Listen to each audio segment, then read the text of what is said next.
webconferência de hoje. Nós estamos realizando um ciclo de temas referentes à abordagem do adolescente, né?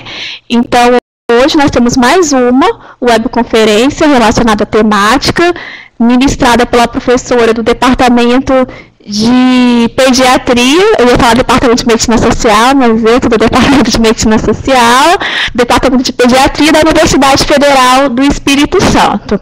Desde já, gostaria de agradecer a Sandra, doutora Sandra, por essa disponibilidade. Ela vai estar aqui com a gente durante 5 webconferências em 5 meses. Então, muito obrigada, doutora Sandra. Gostaria também de agradecer a todos os participantes. Hoje temos vários participantes aqui, estou vendo aqui ao lado direito, na caixa. Eu gostaria de lembrá-los que vocês precisam colocar as informações de vocês aqui na caixinha ao lado direito inferior da tela, colocando o nome, o município, a categoria profissional e a unidade de saúde que vocês pertencem. Eu sei que muitas vezes há um ponto, mas várias pessoas nos assistem nesse ponto. Então, é importante o nome, a categoria de todos os profissionais que estão assistindo, ok? Se vocês não conseguirem enviar essas informações pela caixinha aqui ao lado inferior, então vocês enviem pelo chat, não tem problema. Lembrando, como de costume, vocês já sabem, né? Essa webconferência ela está sendo gravada e ela poderá ser acessada daqui a alguns dias no site do Telesaúde, que vocês já conhecem. Nós temos aqui um link abaixo aqui da apresentação, telesaude.ifes.edu.br. Então, divulguem para os demais colegas que não puderem estar aqui conosco hoje, participando dessa webconferência. As dúvidas, contribuições, o compartilhamento de experiências, tudo isso é feito pelo chat, então não deixem de participar. Vamos aproveitar aqui a presença da doutora Sandra hoje conosco, né, a sua disponibilidade, para discutir essa temática que é tão importante, que é o cuidado ao adolescente. Tá ok? Vocês também podem sugerir temas para as próximas webconferências. Essa sugestão ela pode ser realizada tanto aqui pelo chat hoje, quanto lá no site. Nós temos um link lá no nosso site, que é sugestão de temas. Sugira um tema, e por lá vocês também podem deixar as sugestões de vocês. Então, agora eu vou passar a palavra para a doutora Sandra, para que ela possa realizar as suas considerações, a sua palestra de hoje.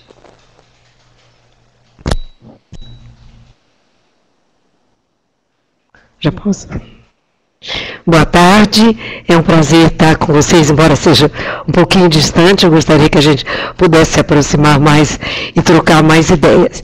Mas o objetivo dessa série de palestras, bate-papos sobre adolescente, tem a ver com o fato de que foi a pediatria que primeiro de certa forma, se apropriou do atendimento desses indivíduos de 10 a 20 anos, classificação da Organização Mundial de Saúde.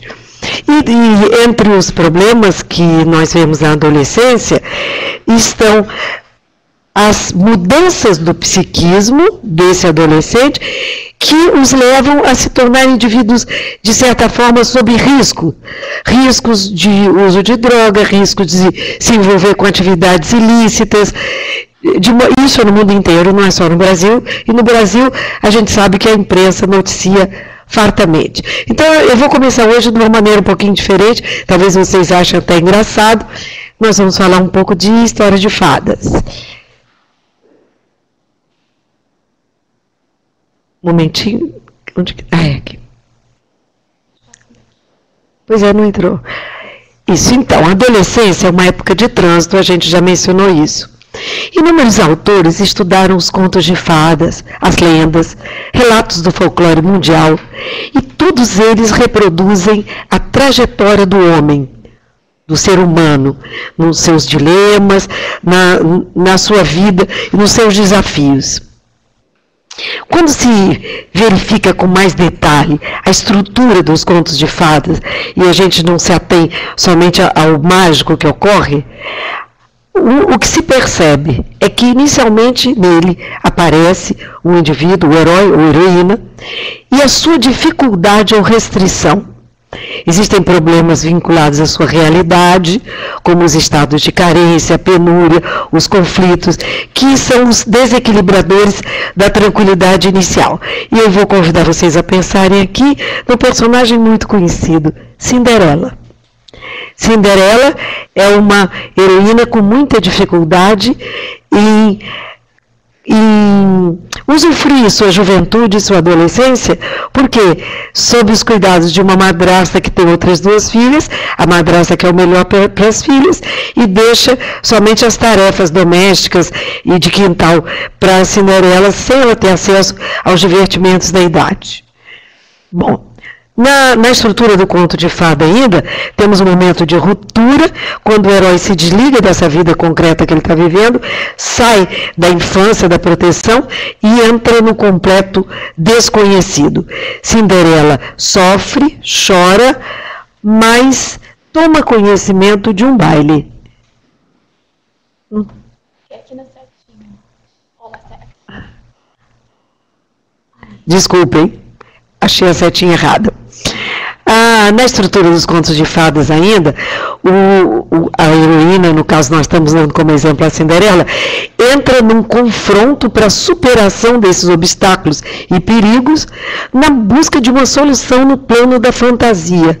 Entram os elementos imaginários.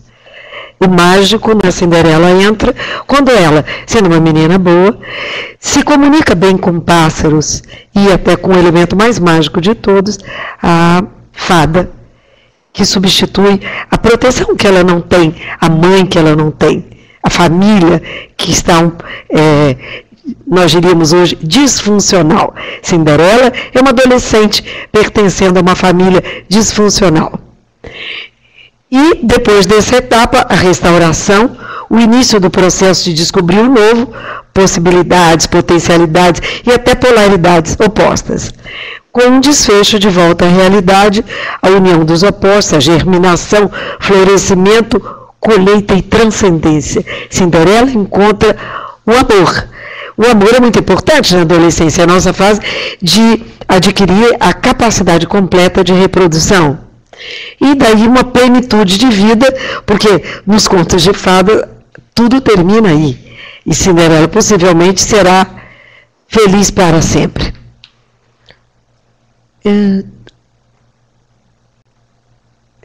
Bom, no século XX, houve uma tentativa de vários autores da área de psicologia, até Sigmund Freud, Carl Jung, Bruno Bettelheim. Bruno Bettelheim viveu até 1990, de interpretar elementos dos contos de fadas como se esses elementos fossem manifestações dos desejos dos humanos. Bettelheim tem um livro maravilhoso chamado Psicanálise dos Contos de Fada. Esse livro é de 1975, e ele estudou uma série de contos tradicionais, conseguiu retornar a raízes desses contos até cerca de 1000 anos atrás e percebeu que, embora houvesse modificações ao longo do tempo, os contos de fadas tinham um eixo central único, que são esses elementos que eu mencionei. E eles oferecem à imaginação de crianças e adolescentes dimensões que seriam impossíveis de serem descobertas por si só. E dessa maneira contribuem para o crescimento interior. Uma pequena pausa aqui para lembrar que quando nasceram os contos de fadas, eles não eram contos para crianças. Numa época em que não havia luz elétrica, após o escurecimento, as pessoas se reuniam, especialmente na Europa, ao redor da lareira ou de uma panela no fogo, para contar histórias. E os contos de fadas eram repassados oralmente, sofrendo modificações de acordo com o contador e com a época.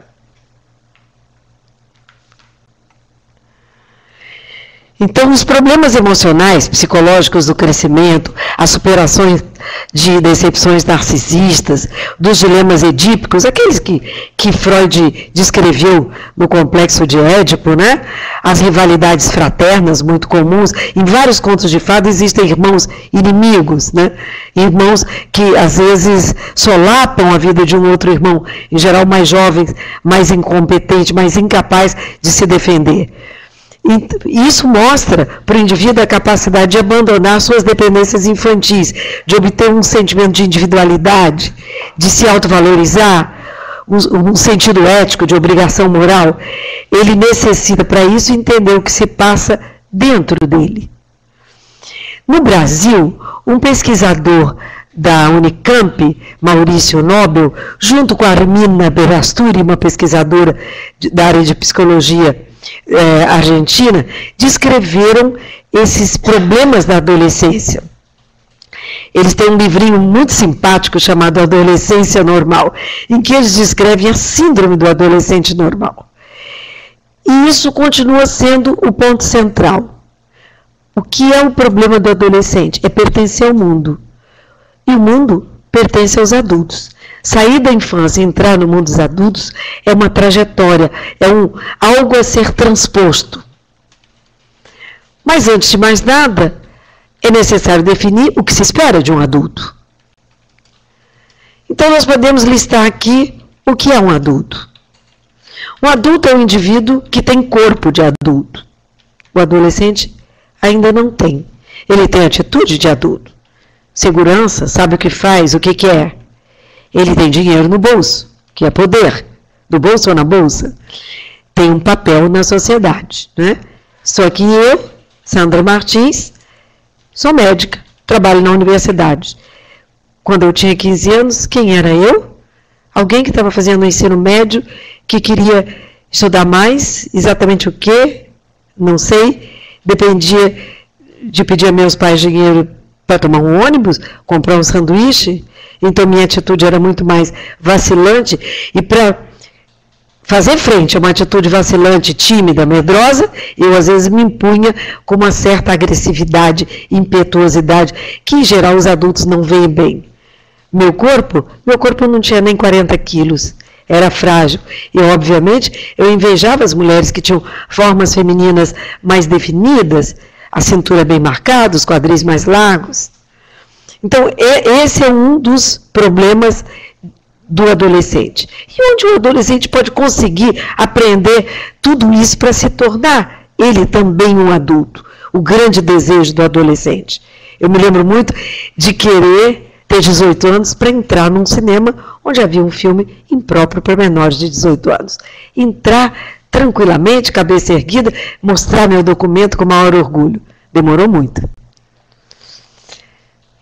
Normalmente, quando nós atendemos um adolescente, seja um atendimento médico, de enfermagem, psicológico, a maioria das queixas dos adolescentes diz respeito ao corpo. São dores, são incômodos, são insatisfações, às vezes mal interpretadas. E o que o adolescente precisa de respostas que reassegurem que a sua trajetória está no rumo certo. Um adolescente dificilmente consegue colocar objetivamente o problema dele. Na década de 80, aqui no hospital, nós levantamos queixas de adolescentes masculinos e femininos, mesmo grupo etário, 10 anos completos até 20 anos incompletos. O que nós obtivemos na época eram queixas que nem sempre se adequavam ao que nós obtínhamos no exame físico. E isso era maior nas meninas. Depois, estudando, percebemos que os meninos, por terem uma puberdade um pouco mais tardia, esses meninos tinham queixas mais objetivas, como as crianças. Se eles diziam ter dor na perna, mas no número maior de vezes encontrávamos alguma coisa na perna. Meninas que tinham dores nas pernas, nem sempre nós obtínhamos nada, ou algo concreto nas pernas. Por quê? Porque a maneira de colocar uma dor do corpo era refletir uma dor da alma, uma dificuldade. Por isso, uma consulta de adolescente nem sempre é completamente respondida numa única vez, numa única visita. Uma paradinha aqui para a gente lembrar o que significa consulta. Às vezes a gente fala erroneamente que o médico consultou uma pessoa. Na verdade, um médico consulta outro médico sobre ele próprio, ou ele consulta um técnico de TV. O paciente nos consulta porque a consulta é uma pergunta. E a pergunta precisa ser respondida. O problema na consulta do adolescente é entender exatamente o que ele está perguntando.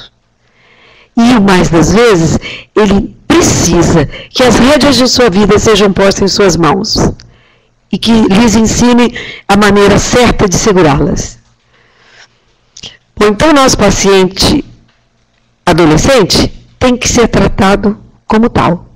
Alguém que busca ser um adulto, alguém que luta para isso.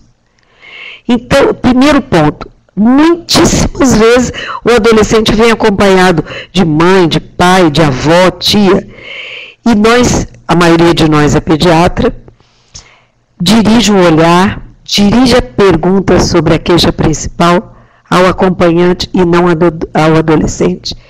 É um pequeno equívoco. Ele tem que responder qual é o motivo dele ter vindo ao médico. E nós temos que ter um pouquinho de paciência, porque é ele que nós temos que perguntar o que sente, o que incomoda, e muitas vezes ele, por timidez, diz que não sabe, que a consulta foi marcada pelo acompanhante. Isso, a gente tem que, então, ter um pequeno cabedal de perguntas apropriadas, em que nós podemos listar se ele está confortável do ponto de vista do corpo, se tem algum incômodo, alguma dor, se ele está bem situado no mundo dele, é o mundo dos estudantes, qual série ele frequenta, se está de acordo com a idade, se não estiver, se ele repetiu algum ano, a gente pode perguntar por que ele está em descompasso com os outros, porque ele naquela idade deveria estar na 7ª, está na 5ª série, se aconteceu algo. Isso vai permitindo que ele vá se colocando como pessoa. Nós perguntamos também como ele acha que se alimenta e vamos ver que muitas vezes ele, meio em busca de aprovação, dirige o olhar para o acompanhante. E nós temos que reforçar que o que nós queremos saber é o que ele julga, se está apropriado o que ele come. Perguntamos sobre o sono, se ele acha apropriado a quantidade que ele dorme, o número de horas, o que ele pensa disso. Então, nesse momento, quando nós fazemos isso, nós estamos pondo nas mãos dele o controle da sua própria saúde. Porque para um profissional de saúde trabalhar com alguém sobre saúde, tem que saber o que ele pretende, o que ele julga que está certo ou errado, o que ele julga que está inadequado. Precisamos perguntar, em geral isso é mais ao fim da consulta, o que ele pretende no futuro próximo. Muitos adolescentes, estudando, a gente pode perguntar, e depois desse 8º ano, você vai fazer o 9º, e aí? Você vai entrar no mercado de trabalho? Você tem vontade de continuar estudando? Qual é o seu projeto de vida? Por estatísticas, nós sabemos, por exemplo, que o projeto de vida é fundamental para um adolescente. Os adolescentes que têm projetos de vida, mesmo que sejam mal definidos, se envolvem muito menos em uso de droga, em criminalidade, e entre as moças, em gravidez não planejada. E no fim mesmo da consulta, se nós tivermos medicamentos e recomendações, atitudes de modo geral em relação à saúde, devemos encaminhá-las ao adolescente. Logo após a parte inicial, nós podemos parar e dizer, agora eu vou perguntar para o seu acompanhante o que ele sabe sobre o seu passado, o que ele sabe sobre sua infância, como você nasceu, porque nem sempre você conhece todos esses dados. E aí nós nos dirigimos ao adulto. Inúmeros adultos querem, além dessas informações, peso de nascimento, condição de nascimento, adoecimentos anteriores, escolaridade, relação com a família, relação com amigos, com colegas. Eles querem falar coisas sobre o adolescente. Nós temos que abrir espaço para isso. As nossas anotações devem separar. Muitas vezes um adulto diz, ele não tem respeito por ninguém, ele não me atende, ele não é obediente. E após ouvir, porque ao ouvirmos, prestar atenção, anotar, a pessoa também está desabafando um pouco sua angústia, sua dificuldade. E isso a acalma. Ser ouvida acalma, relaxa. Nós podemos voltar ao adolescente e perguntar: o que sua mãe está dizendo a seu respeito, essas dificuldades? Como é que você encara isso? Você concorda com ela? De fato, você tem dificuldade em obedecer algumas ordens, alguns comandos? E assim, nós vamos fazendo essa ponte para que ele vá entrando no comando da sua vida. Então, é esse acompanhante que a gente pede as informações sobre o passado, o complemento do que o adolescente também não conseguiu concluir. Sempre lembrando que o sujeito da consulta é o adolescente. É ele que faz a demanda. O acompanhante acompanha, complementa, sugere, apoia, confirma, mas o sujeito é o adolescente. Bom, esse adolescente que foi capaz de falar sobre ele e que se viu encorajado a falar sobre ele, encorajado a ser sujeito de algo, se modifica no momento do exame físico. E nós temos que lembrar que o exame físico, os médicos sabem isso com certeza, muitas vezes novas queixas aparecem. Quando a gente ausculta o tórax de uma pessoa, muitas vezes aquilo que não foi falado aparece. Ah, outro dia eu senti umas batidas diferentes no meu coração. De vez em quando eu tenho dificuldade de respirar. Então ele viu que foi dada atenção a uma parte do corpo onde estão pulmão e coração. Pelo menos o leigo sabe que tem isso dentro do tórax. A maioria nunca ouviu falar de timo, nunca ouviu falar de mediastino, traqueia, mas pulmão e coração estão presentes. A atitude, então, no exame físico, começa a ser respeitosa a esse ponto. Se houver alguma outra reclamação, referência, nós temos que dizer: que bom que você lembrou. Na hora que eu lhe perguntei, não houve nenhuma referência. Eu vou voltar depois e anotar isso. Bom, exame físico de adolescente, isso é importante, tem que ser respeitoso e explicado. Dizer para uma pessoa simplesmente tira as roupas, além de não ser educado, é invasivo. Mas a gente pode dizer: eu preciso que você retire pelo menos parte das roupas, porque elas influenciam o peso, vai dar um peso inadequado. Eu preciso do seu peso mais próximo do que é realmente seu, não de um casaco ou de uma calça jeans. Então, podemos manter uma camiseta leve, uma calcinha, uma cueca, isso não vai modificar muito o peso em alguém que está na faixa de 40 a 60 quilos, ou mais das vezes. E o respeito não é somente isso, de cobrir com avental. É importante ter avental, ter lençóis para cobrir parcialmente o corpo. Claro, respeito ao pudor, até porque o conceito de pudor não é igualzinho em todas as pessoas, é parecido somente. Mas a atitude cortês dirigida a ele ajuda. Muitos médicos também ficam desconfortáveis ao olhar o corpo adolescente. Há até colegas, e eu já estive em grupos em que havia conselho tutelar, havia juízas de menores, em que médicos se recusam a atender pessoas de mais de 12 anos, principalmente sem acompanhante. E isso, olha, primeiro, não está dentro da lei. O médico não pode se recusar, porque ele tem profissionais ali que ele pode pôr dentro da sala para assistência ao exame físico. Um atendente de portaria, um técnico de enfermagem, pode acompanhar, até porque o exame físico dura poucos minutos. E isso aí tira o médico de possíveis situações embaraçosas e também mostra ao adolescente o respeito.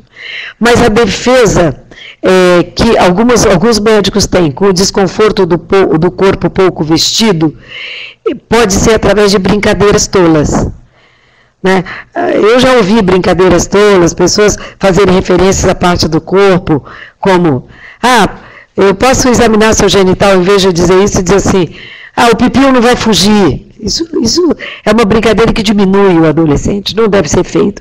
Alguns médicos justificam dizendo: descontrai. Talvez descontrai ele próprio, mas pode deixar mais aborrecido e preso, com a musculatura contraída, embaraçado o adolescente.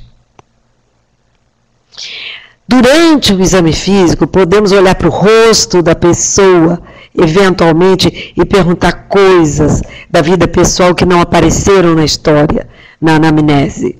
A escola, como é, as ambições, as amizades, se existe um amigo, amiga, se existem amigos de ambos os sexos, se existem amigos preferenciais, se o círculo de amizade é muito amplo, é muito restrito. E dependendo do que nós encontremos no estadiamento de Tanner, que nós vimos há 2 semanas, foram 2 semanas? Eu acho que foram 3 semanas. Nós podemos mencionar a possível vida sexual. Hoje pela manhã, eu examinei uma mocinha de 14 anos que não tem ainda crescimento mamário. Ela na tabela de Tanner, ela é classificada como M1. E essa mocinha é muito constrangida, porque na idade dela, a maioria das moças já tem desenvolvimento mamário, usa sutiã, e muitas delas já menstruaram. Então, tanto o mais como o menos pode ser constrangedor para o adolescente. Ele quer pertencer ao grupo, ele quer estar inserido no rebanho.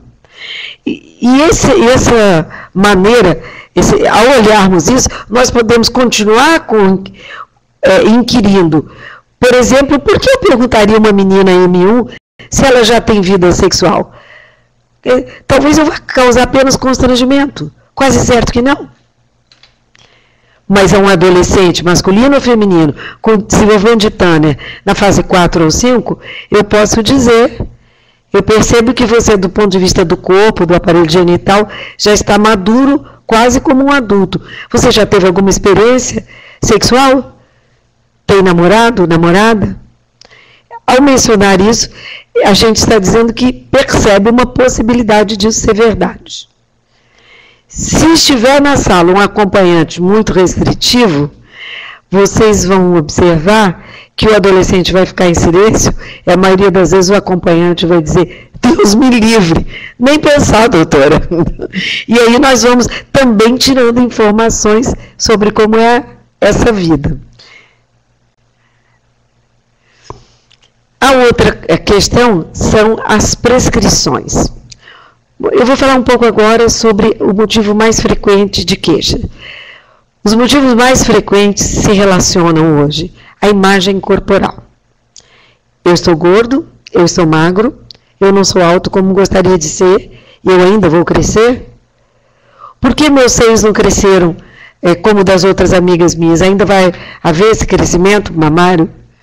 E alguns meninos menos tímidos perguntam sobre dimensões de pênis. Então eles querem saber se aquilo está de acordo com as tabelas, com os fatos. E isso mostra o psiquismo do adolescente em relação à sua imagem corporal. E nós temos que responder essa pergunta, que às vezes nem estava lá na história inicial, né? na primeira pergunta, na queixa principal. Bom, na década de 80, Osório, do Rio Grande do Sul, um estudioso da adolescência, ele fez um trabalho muito interessante.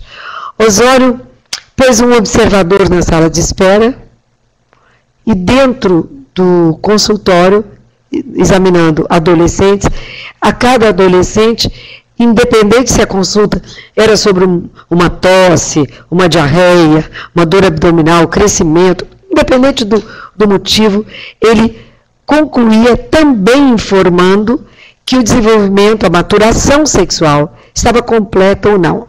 Por exemplo, ele dizia: você está no meio da puberdade, ainda vai haver evolução, ainda vai haver aumento do seu pênis, dos seus testículos. Ou então, suas mamas ainda vão crescer e talvez dentro de 6 meses a 1 ano você tenha a sua primeira menstruação. Ele dava estimativa, mas fazia menção. Isso está de acordo com a sua idade, está adequado. Ou não falava nada sobre isso, mas anotava no prontuário. Se ele tinha falado ou se não tinha falado. Do lado de fora, o observador anotava características do adolescente que saía.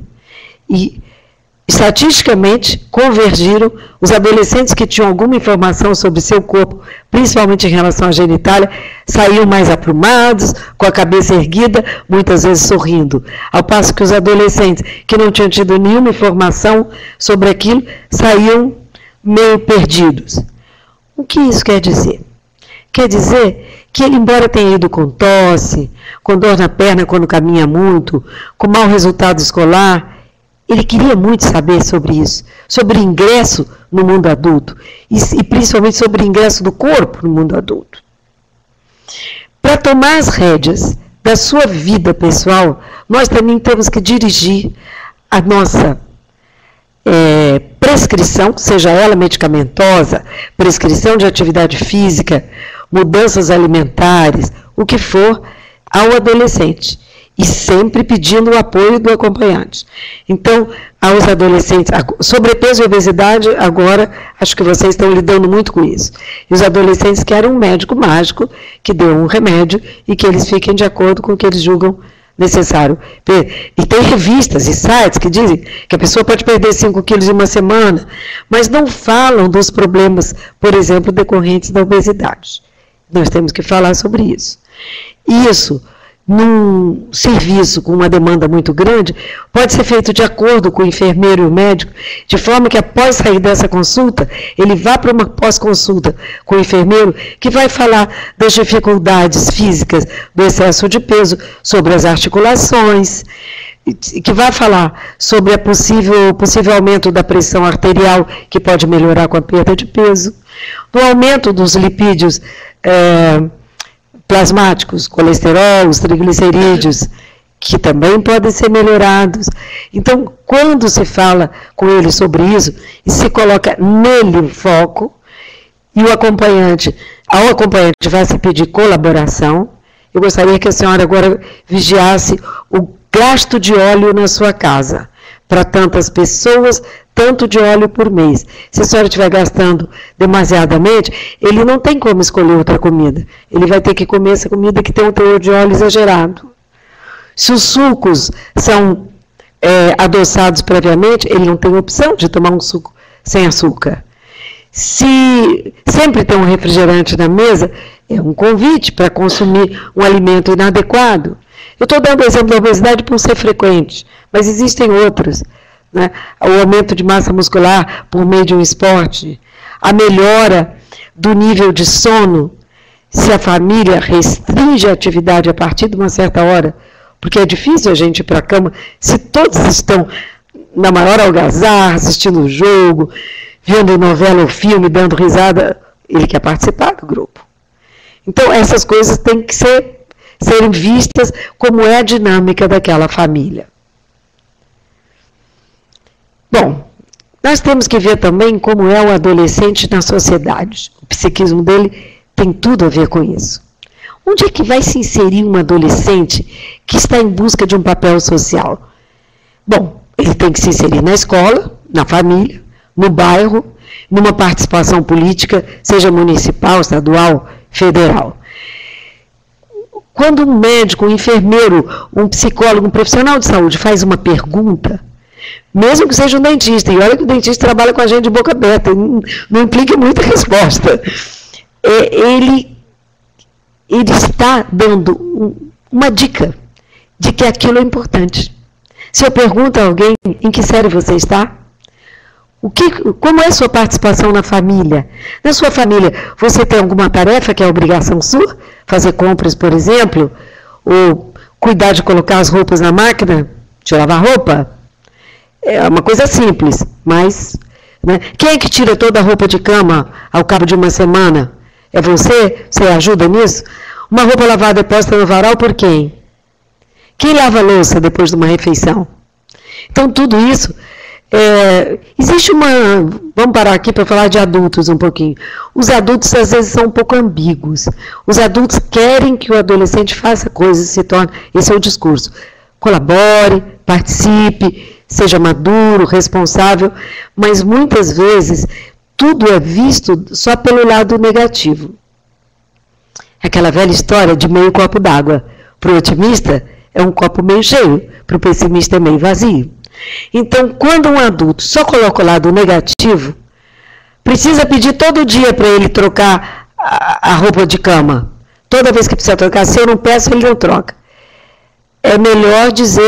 Seria melhor dizer de outra maneira. Ele troca a roupa de cama, ainda está precisando que eu peça, mas que ele troca, troca. Então, nós temos que valorizar. Ô, rapaz, será que precisa mesmo dizer todo dia a mesma coisa? Será que sua mãe vai ter que fazer uma gravação? A gente pode brincar um pouquinho com isso, porque você já sabe que a roupa de cama deve ser trocada, ou que você, ao tomar banho, tem que lavar o cabelo, né? Ou que tem que cortar as unhas, a higiene pessoal. Também no bairro, nós temos no Brasil uma dificuldade muito grande, porque a não ser em comunidades muito pequenas, a maioria dos adolescentes não tem uma inserção no bairro como outras culturas têm. A gente cansa de ver filme americano em que o adolescente é que joga o jornal, ele tem um empreguinho de distribuir jornal nas casas, no bairro dele. Ele poderia ter outras atribuições. Um adolescente poderia levar crianças pequenas para a escola dando a mão para ajudar a atravessar a rua. Mas nós não temos o hábito de orientar adolescentes a fazer essas coisas. Perdemos um trabalho precioso. E perdemos a oportunidade de dar uma pequena responsabilidade. Mas eu sei de adolescentes do sexo feminino, principalmente, que são como babás temporárias, no horário que não estão na escola, para ganhar alguma coisa, ajudar a família. No passado, havia adolescentes que eram ajudantes de costureiras, pregando botões, coisas desse tipo. Nem todo lugar existem ainda costureiras. Mas eu acho que é óbvio que, se procurar, existe uma maneira de inserir um adolescente ou numa atividade da família, da escola ou do bairro.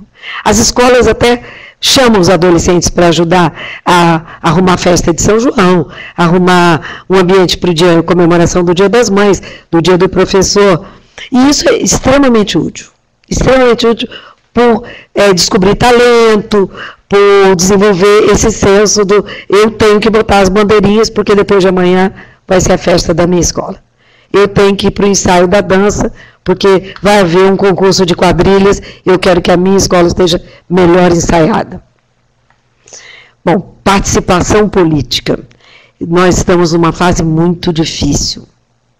O adolescente não se sente pertencendo ao mundo dos adultos, porque ele pode votar, mas ele nem sabe em quem votar, porque os partidos não têm mais reuniões com jovens para falar sobre seus planos. Eu sei que os partidos no Brasil são demasiados e muito desacreditados, mas seria um bom momento fazer uma visita à escola e dizer qual é o papel do vereador. O que ele faz? Porque se a pessoa sabe qual é o papel do vereador, não aceita uma propaganda eleitoral em que o vereador diz que vai abrir mercado de trabalho, porque esse papel não cabe a ele, ele não consegue. Então, esse tipo de coisa é preciso desenvolver. Nós temos que pensar no adolescente como outro adulto. Mas podemos, numa consulta, comentar. Você lê um pouco jornais sobre isso? Você tem vontade de ter participação política? Você já percebeu que tem alguns vereadores e deputados que são muito jovens? Né? Ele pode nem ter conhecimento, mas a partir daí, ele começar a olhar para esse lado. Toda a sociedade tem que preparar adulto, isso é fundamental. As sociedades mais primitivas têm preparação, ensina a pescar, a caçar, a preparar um beiju, seja uma tribo indígena, tem que preparar aqueles pratos bem simples, né, de tapioca, subproduto da mandioca. Mas uma coisa que aflige o adolescente é a falta de autonomia econômica. E é muito importante a inclusão de adolescentes em projetos em que haja trabalho remunerado, mesmo com remuneração pequena. De um modo geral, nós vemos que famílias restringem o controle econômico de modo a manter a rédea do adolescente na sua mão. Né? Não vai ter mesada se não tirar pelo menos 70% do conhecimento na escola. Mas a oportunidade de administrar algum dinheiro, mesmo que seja um pouco do dinheiro da família, é importante para desenvolver uma educação econômica, que agora vem sendo muito valorizada. Um número enorme de pessoas adultas no Brasil não sabe o que fazer com o seu dinheiro. Isso é mais comum entre mulheres. Muitas foram criadas ou viveram sobre a gerência econômica de maridos e pais, e eu tenho uma história ótima, eu trabalhei com uma médica que diz que, é muito antiga ela, é do tempo em que era cruzeiro, a moeda brasileira. Ela recebeu o primeiro salário, era 600 cruzeiros, um bom salário de médica na época. Ela saiu, olhou uma loja chique e comprou uma bolsa de 600 cruzeiros. Quer dizer, um absurdo, ela gastou tudo que ela ganhava num minuto. Então, essa educação econômica é algo que pode ser discutido e que pode ser levado, né, o adolescente. Muitos adolescentes fazem trabalhos de levar compras em feira, nos ambientes urbanos, com grandes feiras livres, eles entregam compra para ganhar um trocadinho. E é bem melhor isso do que, por exemplo, ficar limpando para-brisa em sinal, que é uma atividade até de risco, né?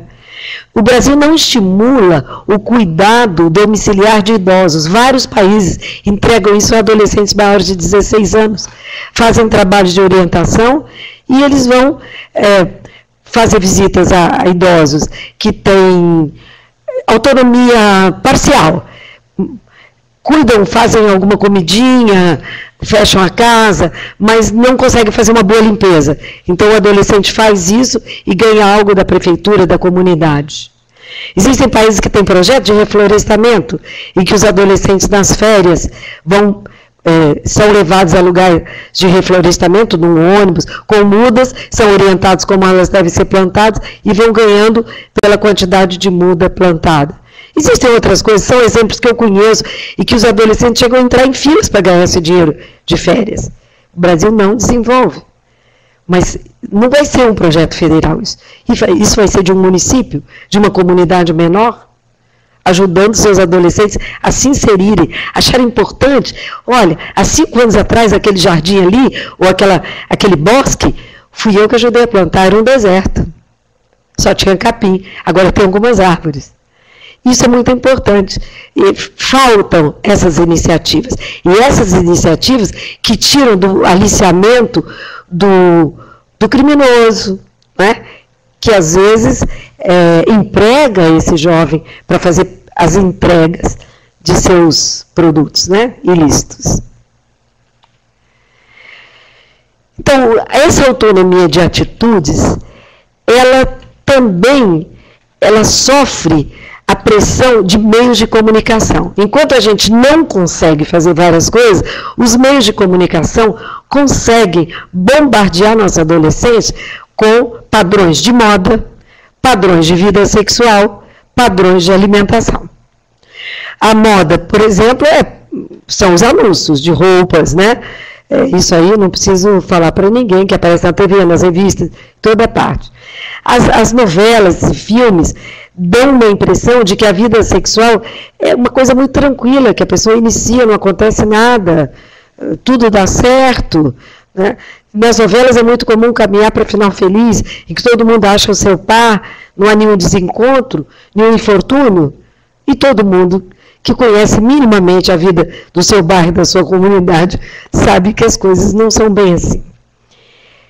A alimentação, por outro lado, eu não conheço nenhum anúncio sobre alimentação saudável, a não ser em revista médica. Os anúncios são para comer mais chocolate. Agora existe algum controle, existe muita discussão sobre leis, mas existe muito anúncio sobre refrigerante, que na verdade não é nada. É água com corante, açúcar ou não açúcar, um edulcorante, gás carbônico, pronto. E uma embalagem. Aumenta a caloria, ou na melhor das hipóteses, por não ter calorias, aumenta a acidez do estômago, né? Ajuda bastante o refluxo gastroesofágico. O adolescente, então, que emocionalmente busca um corpo adulto, ele tem que ter na escola, no esporte, na dança, orientações gerais sobre saúde. No momento, nós não temos isso. As escolas, eu não vejo quase adolescentes que venham. Eu perguntei na sua escola, como é a educação física? Tem um time de basquete? Tem um projeto de dança? Pouquíssimas escolas públicas têm. Óbvio que eu não estou falando de escola particular. A maioria do povo brasileiro frequenta a escola pública. É educado na escola pública, né? Existe um projeto aqui, outro ali, mas não existe uma rotina. Uma vez eu conversei com uma mulher alemã que dançava numa determinada ocasião, ela dançou uma valsa muito bem dançada. Eu disse, nossa, Mônica, onde você aprendeu a dançar essa valsa? Ela disse, na escola, na Alemanha, todo mundo aprende a dançar valsa. Eu faz parte do currículo. É não o horário da aula de educação física, porque como há vários compositores alemães, austríacos, de valsa, o mais famoso é Johann Strauss, né? É parte do currículo, ou da época, da hora de lazer da escola. Eu achei aquilo extremamente interessante, porque eu não sei se todas as escolas ensinam a dançar samba aqui. Nós temos referência a que fotos de atores e modelos são manipuladas digitalmente para que a cintura fique mais fina, o quadril mais largo, as mamas mais protuberantes e outras partes do corpo. As rugas são retiradas, mas essa exposição só leva o adolescente a desejar aquilo que ele não pode, que é mágico, que não existe nem... Eu mesma, às vezes vejo atores na TV, e quando vou ao teatro e vejo os mesmos atores, o corpo não é exatamente aquele. Bom, a última coisa aqui nesse item é o corpo que funciona sexualmente. O adolescente quer saber isso. Como é isso? Quando é isso? Quando é que a sociedade permite? Eu posso transar quando? Nunca é dito isso. É sempre dito assim, tem que ver a hora certa. E a hora certa é, né? A família assiste a novela, ri, debocha, censura, mas não consegue dizer a diferença. Na vida real, meu filho, minha filha, não é bem assim. Há dificuldades a transpor, porque, embora todas as pessoas tenham direito a seu corpo, e ainda existe bastante conceitos da sociedade, são conceitos morais, e que a pessoa que transpõe esses conceitos, ela pode sofrer bastante censura, vai ter que lutar contra isso. Ele tem direito de escolher, mas ele precisa saber que existe. Que não é tudo um jardim de rosas, como nos filmes e nas novelas. Bom, quando nós acabamos um atendimento, nós temos que voltar. O que ele veio mesmo saber? Ele falou de uma dor no peito que dá de vez em quando, e eu tenho que responder a isso. E eu já repassei todo o psiquismo dele. Então eu posso dizer, Josias, meu adolescente imaginário aqui, você veio aqui com uma dor no peito e eu examinei bastante seu tórax, seu coração, seus pulmões e não percebi nada de errado. Está tudo muito bem. Pode ser que essa dor tenha a ver com alimentação, existem alguns problemas de alimentação que dão dor no peito, pode ser que sua dor tenha a ver com algo emocional.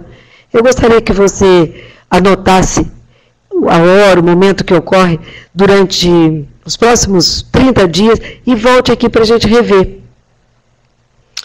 De novo, dirigindo ao adolescente.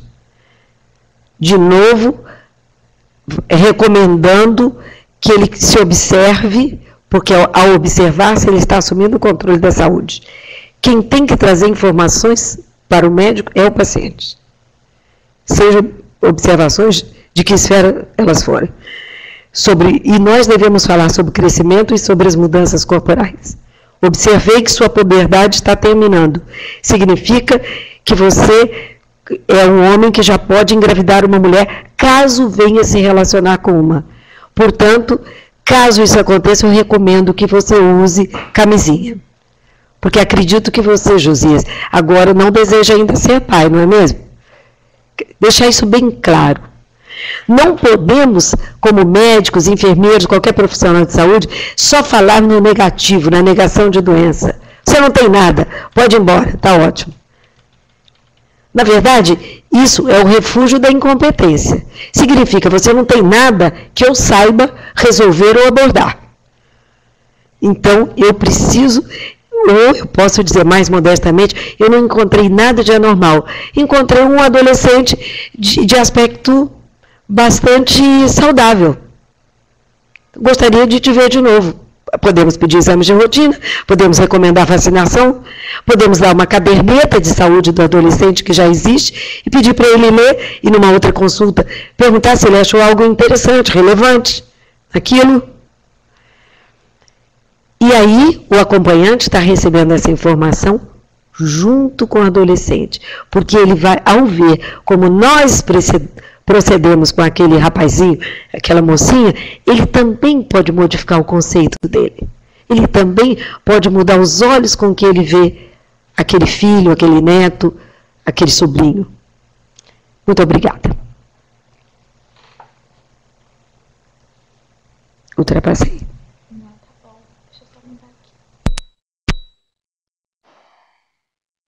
Muito bom, né, pessoal? Acho que eu estou aqui impressionada com a palestra de hoje, que foi super esclarecedora, trouxe vários conhecimentos para a gente, e não só no atendimento médico, mas todos os profissionais, eu acho que hoje, de todas as categorias, se beneficiaram com o tema da palestra de hoje.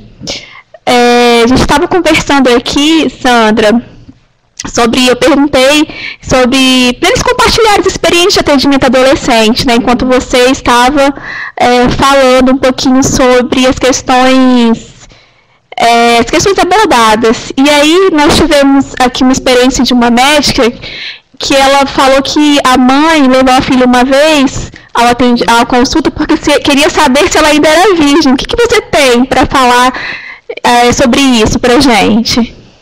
Então, vocês vejam o conceito. Vocês vejam, o conceito aí é um conceito moral, social daquele grupo, né? A que essa adolescente mãe pertence. A mãe deve valorizar muito a virgindade. Só que o corpo do adolescente é o corpo dele. Ser virgem ou não ser virgem não deveria interessar a família. Deveria interessar a família o que ela faz com o corpo em termos de prevenção de doenças, se ela cuida do corpo, prevenção não é a palavra certa aqui, seria planejamento de sua futura família, só engravidando, no caso de uma moça, quando ela achar que merece, que pode, que tem condições de criar um filho. Mas a mãe não pode nos usar como seu braço armado. Claro que se ela tivesse essa informação, ela não nos perguntaria. Ela perguntaria diretamente ao adolescente. Eu responderia o seguinte: é sua filha que você cria com todo carinho desde que nasceu. Por que você não pergunta a ela? Porque vai deixar a mãe um pouco...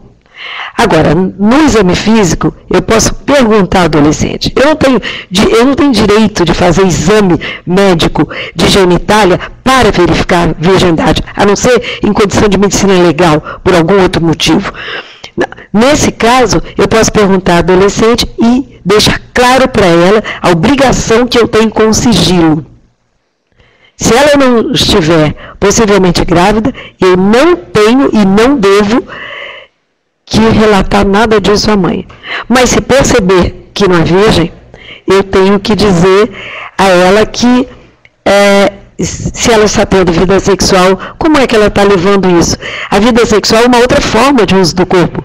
A gente usa o corpo para o trabalho, a gente usa para diversão, né? Eu posso pular num tobogã, mas posso capinar o dia inteiro um quintal. São atividades diferentes, uma prazerosa, a outra mais cansativa. E a do sexo também. Mas eu preciso saber como ela faz. Se eu capino o dia inteiro, é conveniente usar uma luva para não ficar com calo nas mãos. É conveniente usar um chapéu para proteger do sol.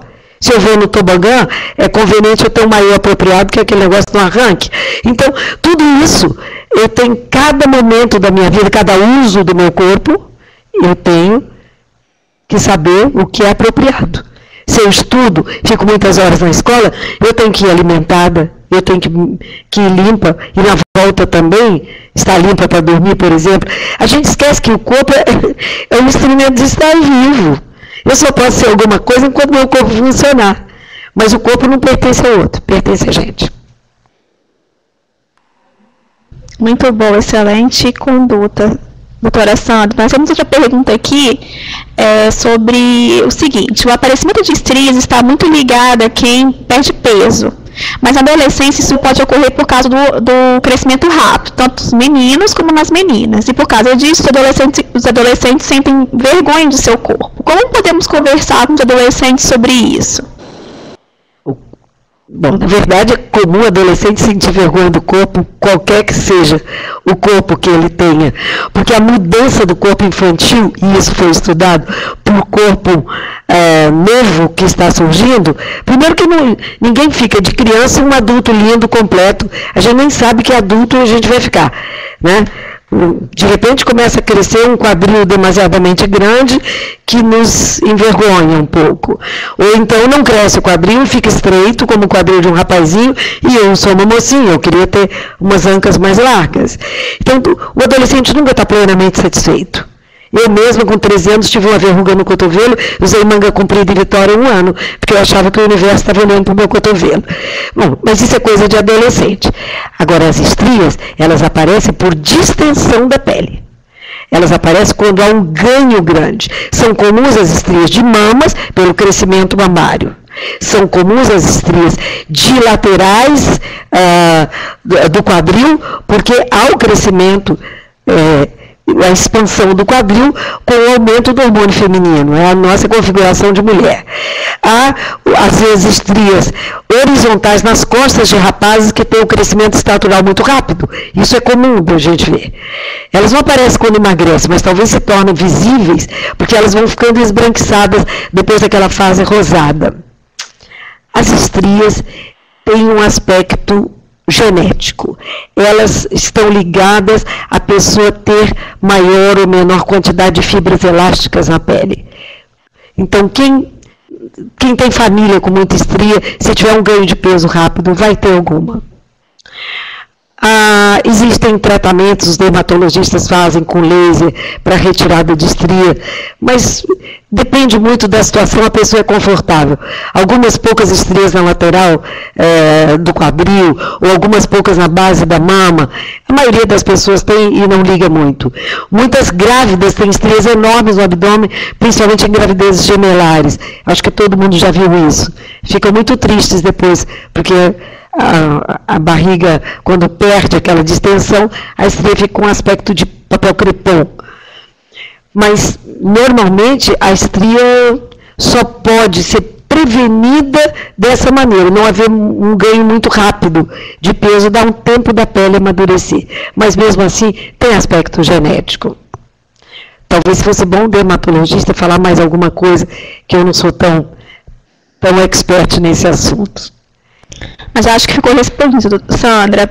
Outra coisa, Sandra, é que nós temos vários agentes comunitários aqui nos assistindo hoje. E a gente sabe que nós temos uma dificuldade da frequência do adolescente nas unidades de saúde de uma forma geral. Então, como que esses agentes podem realizar essa busca ativa dos adolescentes, motivando a realizar a consulta de rotina? Eu acho que pelo menos 2 vezes por ano os adolescentes deveriam ir.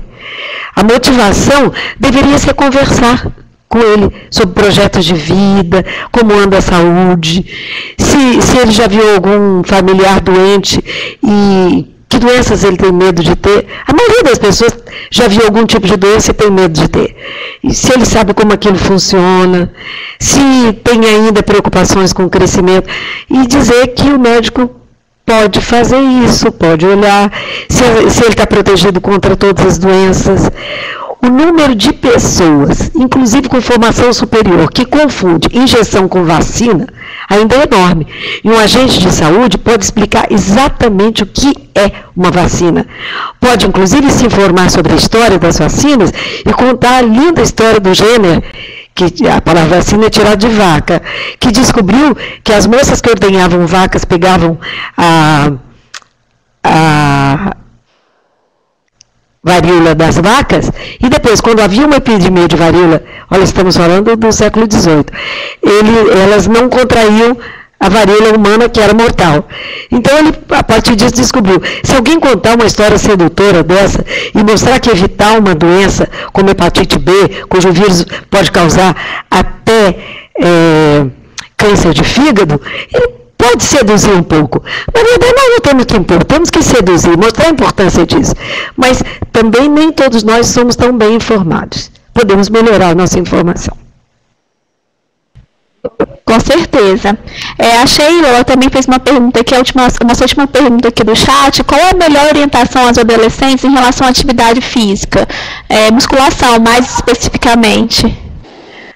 Olha só, se a gente não sabe se uma pessoa já terminou o crescimento, ela não deveria fazer musculação.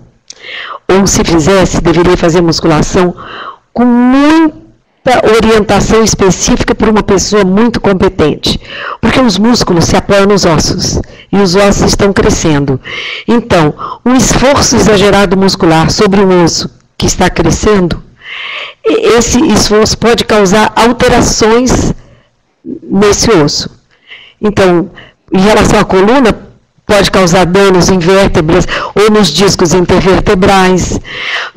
Na junção de crescimento dos ossos longos, pode causar deslizamento, chama-se deslizamento da epífise, da zona que está crescendo. De modo que a melhor indicação de ter bons músculos são os exercícios por esporte. Natação, futebol, todos os esportes de bola são bons. Por quê? Porque os esportes de bola têm um componente aeróbico, que melhora a função coração-pulmão. A bola rola, a pessoa tem que correr ou pular atrás dela. Eu não conheço nenhum esporte de bola que seja paradinho. Talvez bocha dos velhos. Mas eu nunca vi adolescente jogar bocha. Os esportes como natação, como até o skate, eles usam muitas mudanças corporais e melhoram o equilíbrio, a postura, né? Toda a parte nossa sensório-motora, que nos ajuda a conhecer o corpo, é excelente. Então, qualquer coisa que o adolescente gosta, a gente só faz bem feito aquilo que a gente gosta. Fazer porque alguém mandou não necessariamente é bom. A escola tem que propiciar, a comunidade tem que propiciar.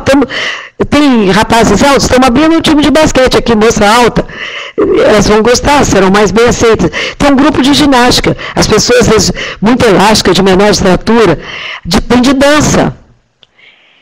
Quantas pessoas já assistiram um filme chamado Billy Elliot?